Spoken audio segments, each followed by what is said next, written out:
حضرت یوسف علیہ السلام نے جب مبارک خواب دیکھا اور اپنے والد گرامی کے ساتھ شیئر کیا تو انہوں نے نصیحت فرمائی، اپنا خواب اپنے بھائیوں سے بیان نہیں کرنا، ورنہ وہ تیرے خلاف سخت بد تدبیری کر سکتے ہیں۔ یہ دنیا کی فریب ترین رشتے یعنی بھائیوں سے احتیاط کا بیان ہے، اور بھائی بھی وہ جو ایک نبی کی اولاد ہے۔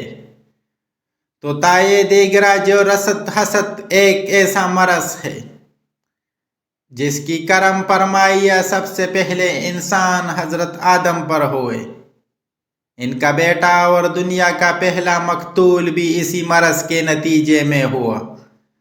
یہ مرض فرد سے لے کر عالمی سطح کی بات فساد پر پیش خیمہ ہے۔ حضرت یعقوب علیہ السلام کی مذکورہ بالا نصیحت سے یہ سبق ملتا ہے کہ انسان کو بات بات پر ایکٹنگ، بحث، ایڈ، پلا ہوٹل، ٹریننگ اور پلا جگہ ہر کامیابی اور منصوبے کی سوشل میڈیا پر شیئر کرنا مناسب نہیں۔ عالیہ کی کوئی خاص مقصد، خیر کی ترغیب وغیرہ مقصود ہوا، اس کی وجہ سے کہ انسان کو اخلاص کے ساتھ چاہنے والے آٹے میں نمک کے برابر ہوتے ہیں، اور بغل میں چھری منہ میں آرام رام والوں سے سنسار بھرا پڑا ہے۔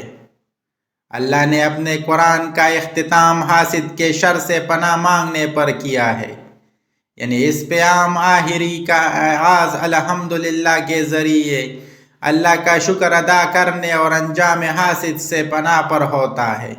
اللہ کی شکر اور اس کی پناہ کے حصار میں آ جانا سب کچھ ہے۔